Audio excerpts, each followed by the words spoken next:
The great Steve Rogers once said, "I can do this all day." Well, I can do this all day too. And by this, I mean talk about the MCU. So suit up, grab your shield, and take the damn super soldier serum already. We're reviewing Captain America Brave New World on this bonus episode of Three Dimensional Dads. Three friends, all geeks, exploring every dimension of being a dad. I'm Jay. I'm Derek.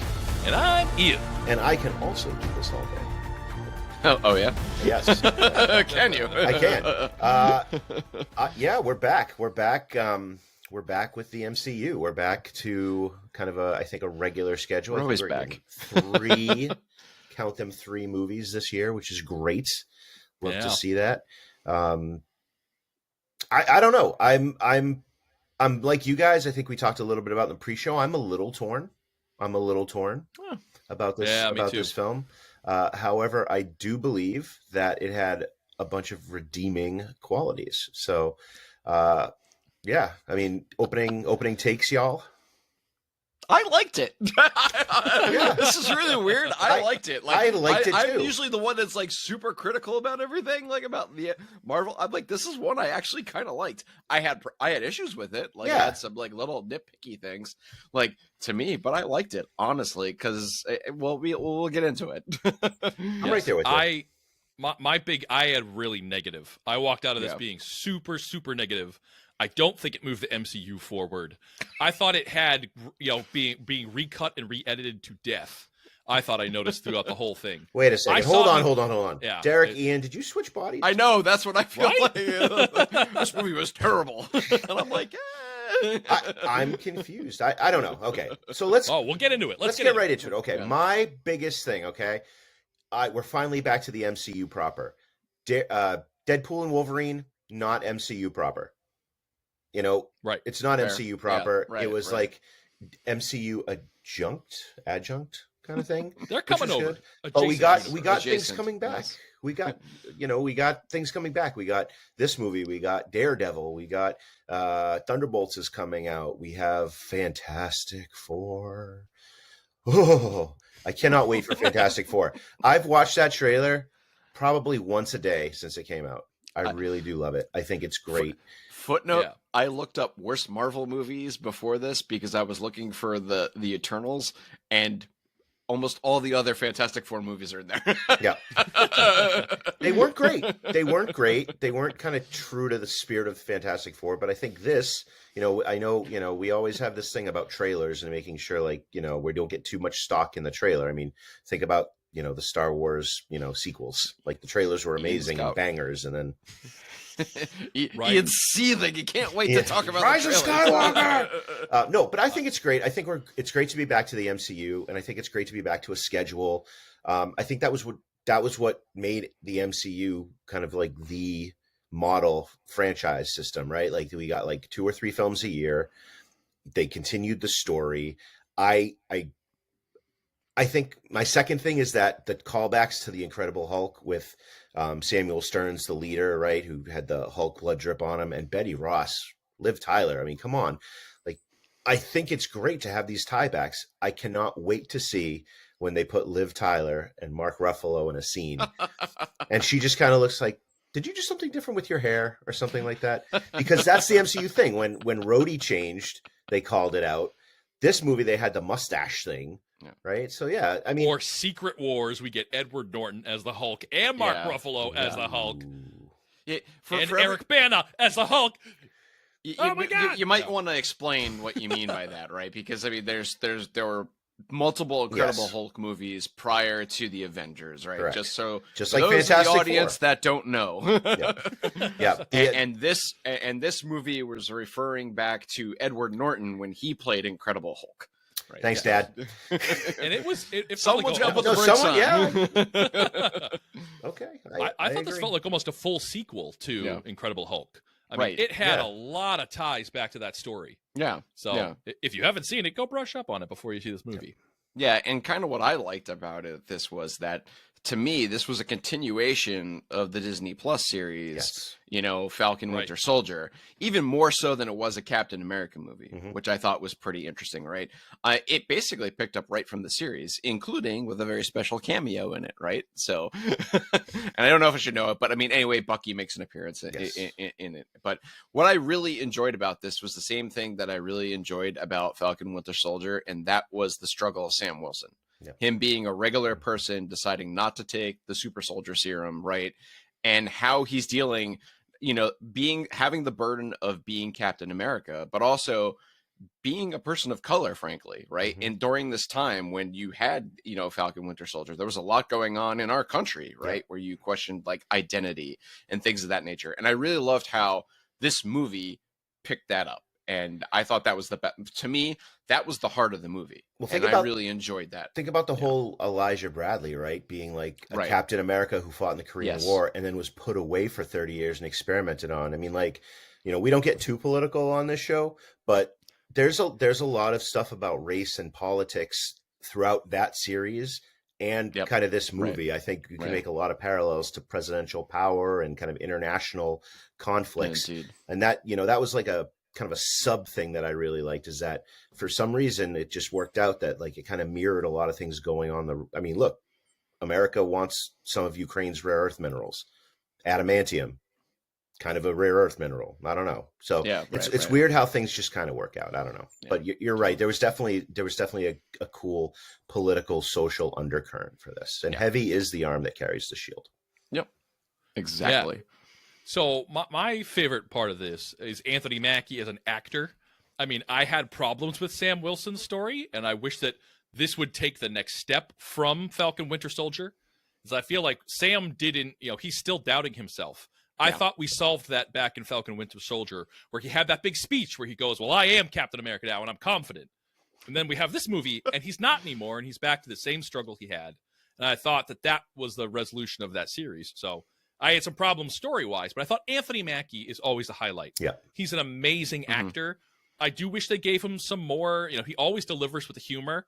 I wish we learned more about who he is as a person. Does he have a family? Does he have a love interest? Is there something outside of this? Who is he?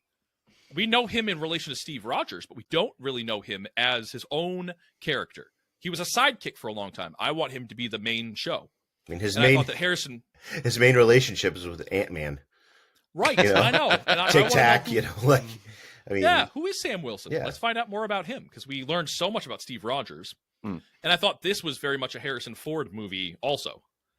And then, you know, if I had to pick the other thing that I absolutely loved, Red Hulk, Captain America fight. I mean, come on. I thought the visuals were awesome. I loved, the cherry blossoms falling. I do feel like if you got punched with holding a shield by a Hulk, your arms would be shattered, right? No matter what Vibranium, that man. shield's made. Vibranium. Well, the shield's gonna be fine. Your forearms are toast, right? I mean, come Comic on. You're book fighting movie, against the Ian. Hulk. Comic book movie. Well, right, but when they were fighting like Hulkbuster, the Hulkbuster armor was being torn apart by the Hulk. yeah. Like Tony Yeah. knew he needed that extra stuff. So I was a little bit like, I thought the fight was a little lost me for a second. You know, it was really funny, actually, you mentioned that. Like, I feel this harkens back to some things in The Incredibles that, like, superheroes shouldn't do. And Yes. it was, so they, like, there's one scene where Sam and his partner, they pack up all this gear to go to this secret lab. Yep. And they don't bring any of it with them. Yeah.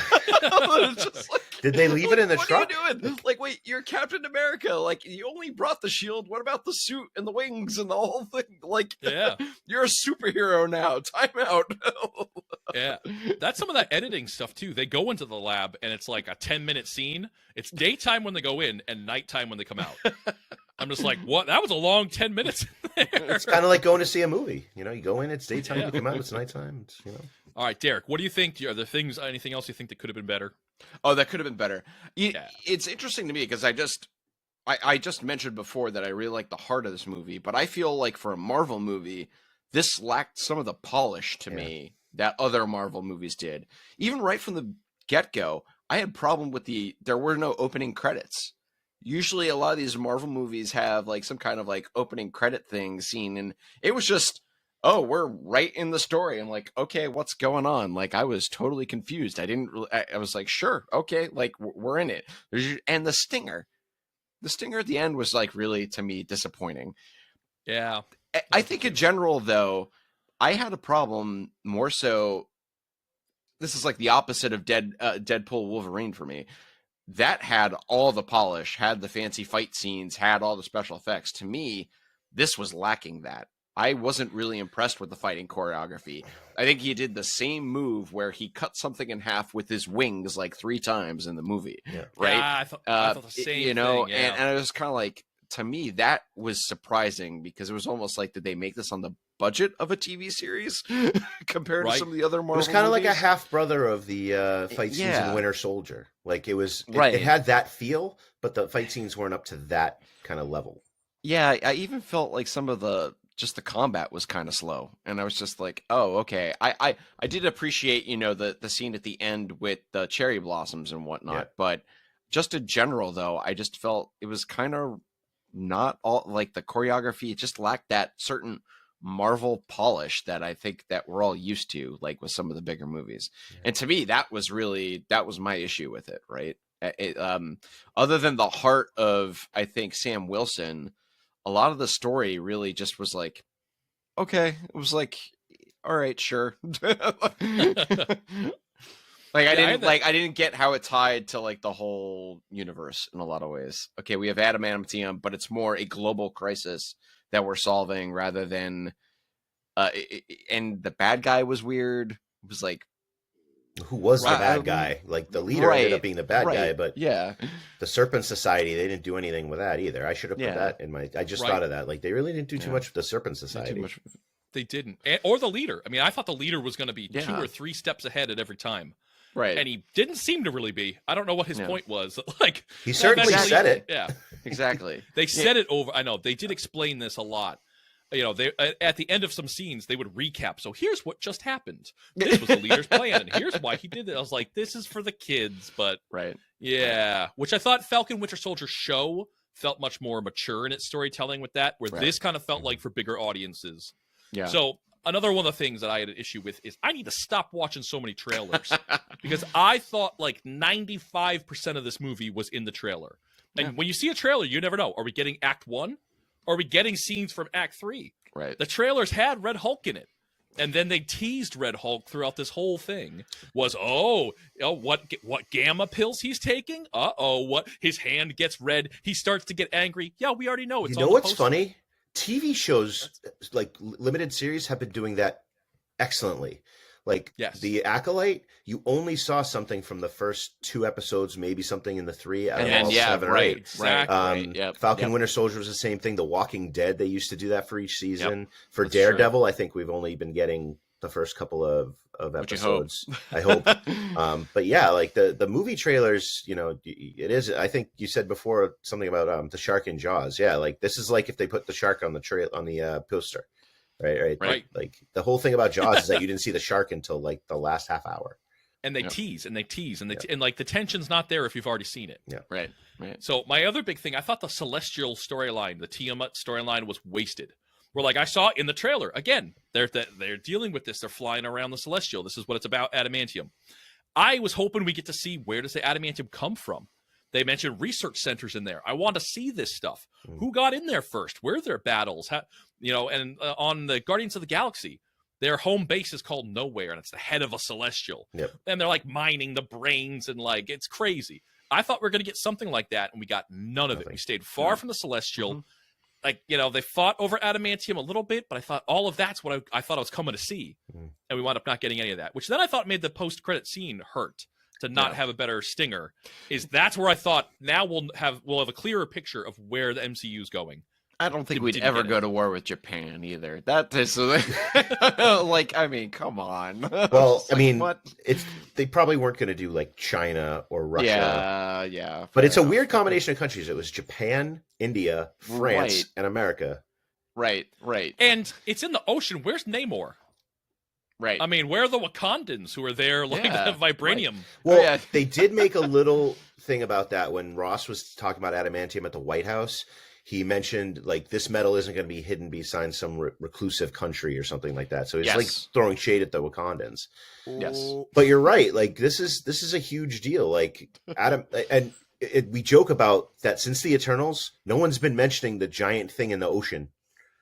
Like you think that would be in the news more. Yep. Right. I had a giant thing in the movie. I had a kind of, I don't know if it's a problem with it. I think I know why they did it, but the Black Widow, Ruth Bat-Saraf, she was supposed to be kind of more into the story, and with everything going on in the Middle East, they kind of like shied away from that because she's Israeli. They mentioned she was Israeli once, but she was supposed to be a member of the Mossad, and like it's a little tenuous thing right now. So I don't hate that they didn't lean into it. I know that like the political climate's a little rough right now, but she didn't do anything, you know. And I think the cuts they used of her, her acting was kind of Hayden Christensen, kind of episode 2-ish, a little bit wooden. But I think that might just be because of the dialogue, And that wasn't Hayden Christensen's fault. I mean, look at what he did with Obi-Wan Kenobi as Darth Vader. Nailed it. Right. Oh yeah. I think she could have used a little bit more something to do. I mean, she's a former Black Widow, right? We've had. I think that's cutting room floor. I thought that a lot. Where they're like, come back. Like the scene she's in, or just a couple. You're like, why have her be a Black Widow if you're not going to use that at all? Seth Rollins, the WWE superstar, he had a whole role as part of the Serpent Society, and they cut it. He was gone. Yeah. And speaking of missing characters, where was Black Knight and Blade? Like that's another thing from the Eternals. Like, where are these characters? Like. It was supposed to be so important that Blade was sneaking up behind the Black Knight talking about the sword. Like, I guess they couldn't. I mean, even if they haven't made the Blade movie yet, couldn't they do something? Like, even mention it in a news story? Like, it as we're back. Like, my positive was like, we're back to the MCU. And my negative is kind of like, we're not back to the MCU. Are we back to the MCU? Like, I know. Where's some of these loose ends tying up? But other than that, I didn't have crazy problems with it, but I mean, hopefully it does push the MCU forward in hindsight, in retrospect, as we look back on it. Right. That's what I'm hoping, because the president in this is Thunderbolt Ross, and the next movie is named The Thunderbolt. Asterisk. Right? So I wanted more connection with that. I feel like it was like a pretty cold, and I want to know how these connect. Yeah. I kind of assume they do, because like the President Red Hulk is the name of the next movie. I wonder how these, are they the Avengers that he asked Sam Wilson to assemble? No. Is that it? Right. I thought maybe we'd get him talking to someone else about the Avengers Initiative. If I was doing a stinger, that would have been great. I would have had him go to Kate Bishop, right, or whoever you can get, Cassie Lang, or well, those are all the young Shang-Chi. Avengers. They're doing a whole new thing with young Avengers. So what Avengers team is he talking about? Are we talking new Avengers? Right. Are we talking teen Avengers? You could have had him do any of, or fine, do the new Avengers, Shang-Chi, Doctor Strange. Look on a computer and like have a couple names on there. Oh, there you go. The files that are just right. named. Come on. Where's Rhodey? Rhodey was a Skrull, right? We're waiting for where's Doctor Strange and all this. Maybe Captain Marvel. Where are these people? Where's Ant-Man? Is he still floating around the quantum verse? I think Shang-Chi is the one that bothers me the most, because I love that character. And I thought that was such a great movie. I thought it was hilarious. Give me more Aquafina. Yeah. She was the comedy glue that held that movie together, I tell you. Yeah. Yes. And so I was just hoping we'd have some clearer picture of this. Adamantium. Yes. Right? One of my favorite characters was Wolverine, or is Wolverine. Oh, of course. Yeah. Now we have Adamantium. Okay, kids, let's go. Like, what can adamantium do? How are we going to use it? He said, we can make it into missiles and guns and ninja stars and whatever. Like, they can do all this stuff with adamantium. Nothing.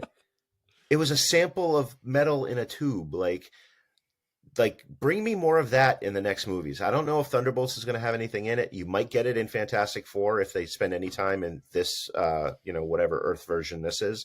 But, adamantium versus vibranium, this is the technology thing I love about what they've done throughout the last 20 years or so of Marvel, is that like they made real world technology in a future kind of way. So I want to see more adamantium hopefully coming at least sometime this calendar year. Me too. I know they keep teasing stuff that was tough. Derek, you're up. Where do you think the MCU is going, sir? I'm assuming, I mean, we have adamantium now, that we were going to have some larger tie-in to X-Men, and we had this mutant bad guy, right? That, enhanced brain and everything, right? So I was hoping that maybe I'm kind of confused. Why didn't they do this before X-Men Wolverine? Deadpool Wolverine, right? So I'm kind of hoping maybe Disney's forked out a lot of money to Fox to do X-Men movies. I thought we would be having some crossover stuff, talking about Avengers and X-Men kind of like crossing over and doing those kinds of stories and stuff. So I have a feeling though that the Eternals really screwed this up somehow. That it was just such a bomb that they're still trying to rearrange all these wires to make this make sense somehow. I don't know. So I'm going to go off script for a second. Uh-oh. All right. We have a little bit of time left. So here's a question we can talk about for about 5 minutes. Has Kevin Feige lost his fastball? Ooh. Well, I don't know. I mean, supposedly there's a plan, right? I mean, you got Doctor Doom now. I mean, so I don't know. I think the Kang the Conqueror plan changed, and I think they've had a couple of these where either a movie fails, so they put a lot on Eternals, they stacked that cast. Yes, they did. And then it fell flat. Yep. And then, they've had things not work out, or they've had actors that aren't returning and they won't recast. So, yeah, I mean, I think we've had a lot of – how many movies deep are we? Superhero fatigue gets 30, thrown around every time. Yep. Right. 30-something? We are deep into these. I'm getting tired. I mean, I saw this and I went like, this is not anything new or fun or different. I think Fantastic Four is going to be. I look at that and go, that's awesome. I thought the Amazing Spider-Man TV show that's on right now, the animated one on Disney Plus, is awesome. It has to be fun. It has to be fresh. It has to be something different. And this just felt like, taking the MCU and putting it in a blender. Yeah. This kind of had not a lot of personality to it, not special stuff. So the question though, is it Kevin Feige losing his fastball, or is it he's just had to kind of like patch things up like through a whole comedy of errors? Like percentage wise, like I think a lot of it is on Kevin Feige. He's the final guy, right? He's the final boss. He makes the decisions about everything. He's the manager. Right? Yeah. So I mean, we've had a couple of hits and misses. More so in this part. I mean, look, they even made a joke about it in Deadpool and Wolverine. You're entering at a low point. Nice Pool was like, I thought the Eternals was pretty good, or something like that. Or it's been steady since the Eternals. Like, I mean, that's Kevin Feige getting poked with a pitchfork. And Deadpool told Wolverine, he's like, you're entering at kind of a low point. So, yeah, they knew it. But I think you're right. I think the whole Jonathan Majors Kang kind of debacle made them have to make a hard left. I think the fact that Eternals really didn't play to anyone was big. The fact that we had COVID, yeah. I mean, but also, why tease adamantium when we know? I mean, they've told us Secret Wars and Fantastic Four and Doomsday. Like, we know what's coming, and it's not. I mean, X-Men's really far out still. Yeah, you're teasing a thing that like they have announced is just way, way off. Because the Eternals was so bad, they had to figure out how to put the Celestial back in. Yeah, right. Like this is kind of the thing that James Gunn is going to get maybe 10 years down the line when he works with Superman and Batman. He brings that kind of DCU together, right? Like he's going to have to make some decisions about how to put this thing forward. We're talking about this like this matters to like the entire world, like the zeitgeist of it. No, I think I think it's as a movie fan, this is long form storytelling like we have never seen. Yeah, I mean this is a giant experiment. I am surprised they've pulled off as much as they have. I know. I thought Endgame was such an achievement. That's an outlier. That's so special. Now we're seeing, boy, is it hard to make movies or make good movies. It is 17 years, and it might. And it might be hard to do that continuation, that have that expectation and line that all up like they did the first time. And Star Wars is having that problem too. Like, they can tie things in, stay away from the Skywalkers. Like they're struggling in the same way of like, but comic books have done this for decades. They've figured out how to do this, and sometimes you etch a sketch and you get new 52. Yeah, you end one run and start anew. But like that's that's the problem we were having with other comic book movies. Like how many Spider-Mans, how many Batmans. Like I think when it's a visual medium, like in the theaters, it's a lot different than the books, because the books can go everywhere. Like movies are movies, like they're one thing, right? Comic books can go, you can have different like storylines, and you can use the characters a little bit more free. Like because of licensing and all that stuff, like we're locked in. So now we really got to figure out, I work for Marvel, but Marvel's really got to figure out. We'll call Feige. We'll call Feige. He's got to get it back in that lane. And I think Fantastic Four is going to be that pivot point that kind of steers us back in kind of the right direction. But that does not mean that Thunderbolts I'm expecting to be bad. I think that's going to be really funny and cool.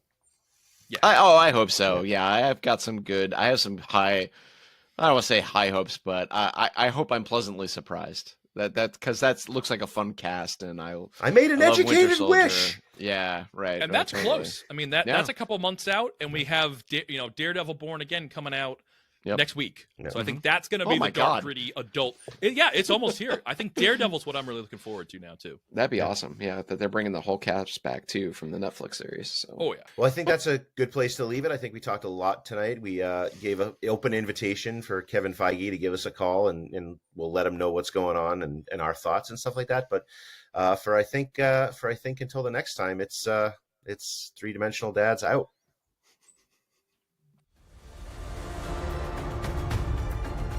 Thanks for joining us for our review of Captain America: Brave New World.